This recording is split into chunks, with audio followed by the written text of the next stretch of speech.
प्यारे छात्र छात्राएं कैसे हैं। आशा करते हैं कि आप लोग स्वस्थ होंगे, मन से पढ़ाई करते होंगे।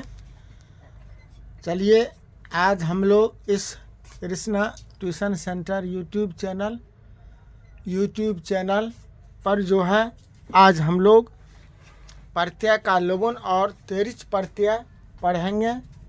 यह लुबुन और तेरिच प्रत्यय इस कल के डेट में हम लोग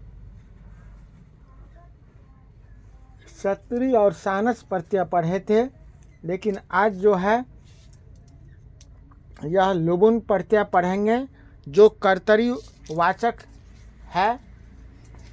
यह बिहार बोर्ड 2026 परीक्षा वर्ग 10 के लिए, साथ ही अन्य सभी बोर्ड के लिए बहुत ही महत्वपूर्ण है, क्योंकि अभी हम लोगों को ये कर्तरी कृदंत प्रत्यय में ये जैसे कृतवाचक, इसके बाद भाववाचक देखेंगे जिसमें अक्तिन प्रत्यय है, उसके बाद धाई प्रत्यय है। ये सब छोटा छोटा प्रत्यय है, लेकिन इस सबसे ज़्यादा प्रश्न पूछा जाता है। तो आइए आज हम लोग इस दोनों प्रत्यय के बारे में जानते हैं। ये लबुन प्रत्यय जो कृतवाचक शब्द के अंतर्गत आता है, यह लबुन प्रत्यय, इसमें लबुन प्रत्यय में संस्कृत का एक कृत प्रत्यय शब्द का निर्माण करने वाला होता है, जिसका प्रयोग जो बाला या करने वाला के अर्थ में होता है। लबुन प्रत्यय का प्रयोग वाक्य में बाला या करने वाला के अर्थ में होता है, और यह धातु के अर्थात क्रिया के अंत में जुड़कर कर्तावाचक शब्द बनता है। और जब ये लबन ये नौउल प्रत्यय जब धातु के अंत में अर्थात क्रिया के अंत में जुट जाता है तो अक शेष रहता है, जिससे कारक अर्थात करने वाला या नायक ले जाने वाला या याचक याचना करने वाला ऐसे शब्द बनता है। तो इसका भी पुल्लिंग, स्त्रीलिंग और नपुंसकलिंग तीनों शब्द में इसका रूप चलता है। जैसे पुल्लिंग में यदि रहेगा तो वह राम के समान चलेगा, राम के जैसा चलेगा, या बालक कहिए या देव कहिए, या अर्थात अकारांत पुल्लिंग शब्द के जैसा चलता है। स्त्रीलिंग शब्द यदि रहेगा तो वह लता के समान चलता है, और नपुंसकलिंग में फल के समान चलता है। ये बात याद रखिए। जो पुल्लिंग में जो है राम के समान, स्त्रीलिंग में लता के समान, और नपुंसकलिंग में क्या होता है, फल के समान। एक बात ये। दूसरा, जब यह धातु के अंत में लगता है, नौउल प्रत्यय जब जुटता है तो अक शेष बचता है, इतना याद रखना है। जैसे आगे हम देखेंगे। उसके बाद और एक महत्वपूर्ण चीज़ ये देखना है, जब यह धातु के अंत में लगता है तो यह इसमें स्वर धातु जो है अर्थात अ, ई, अ, हर्ष ई, हर्ष उ, री, ये कौन वर्ण है, ये हर्ष वर्ण है। तो इसका जो है दीर्घ वर्ण में, वृद्धि वर्ण में जो है वह वृद्धि में नहीं ये आ जाता है, अर्थात क्री का क और अ का आ हो जाता है। ठीक है, अ का क्या हो जाता है, आ हो जाता है।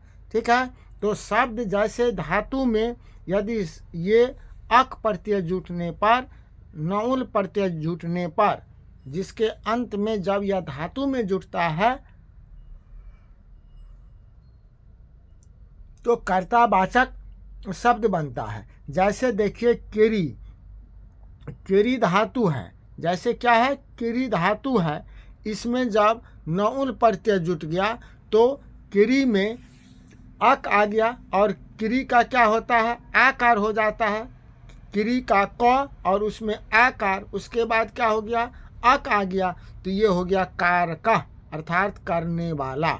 नहीं, अब परीक्षा में पूछेगा कारक, याचक, नायक, लेखक, पाठक, प्रस्तावक, गायक, इस तरह से है ना, इसमें कौन प्रत्यय है, तो उसमें ये जब ये अक अंत में, जिस शब्द के अंत में अक लगा हुआ रहेगा, समझ जाइए वहाँ पर नौउन प्रत्यय है।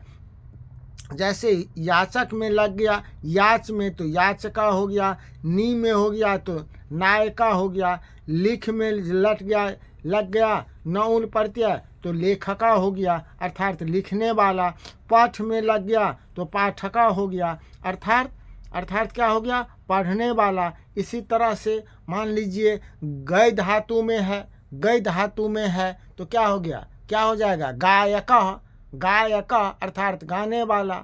नहीं, धाव धातु में जब नौन प्रत्यय जुट जाएगा तो क्या होगा, धावका अर्थात दौड़ने वाला।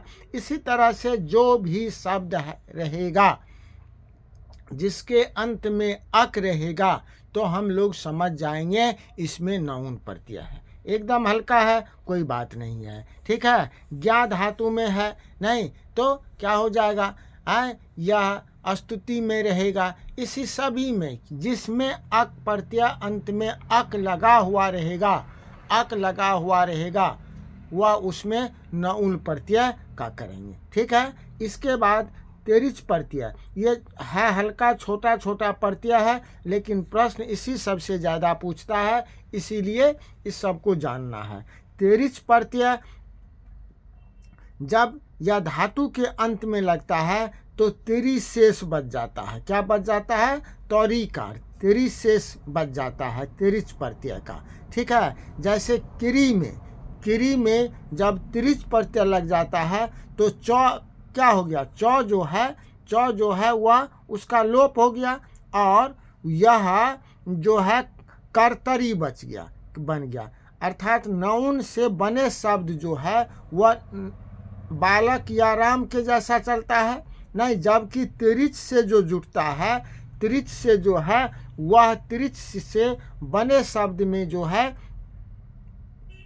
तिरिच से बने शब्द में क्या होता है, इसमें जो है जैसे बुध वृद्ध तो इसमें तिरिच लग गया तो वर्धित, अब इसका पुल्लिंग शब्द हो जाएगा वर्धिता। सी में तिरिच लग गया तो साइता नहीं, अस्था में लग गया तो अस्थाता, सेब में लग गया तो सेबिता, अस्पृश में लग गया अस्पृष्टा, हंस धातु में लग गया तिरिच प्रत्यय तो हंसिता, खादिता, रचिता, पठिता। इसी तरह से जब खाद में लग गया तो खादृति, और जब इसका पुल्लिंग रूप हो जाएगा खादिता, क्या हो जाएगा, खादिता नहीं, हंस धातु में लगने पर इसका पुल्लिंग शब्द बन जाता है हंसिता, है ना, सेबिता है। तो इस तरह से जब शब्द के कैसे पहचानेंगे कि इसमें तिरिच प्रत्यय है, तो जो हमारा धातु शब्द दिया हुआ रहेगा उसके अंत में यदि ता रहेगा, जैसे नऊन में क्या देखें, जो नऊन में देखें जो अंत में अक है तो वह नऊन प्रत्यय हो जाएगा।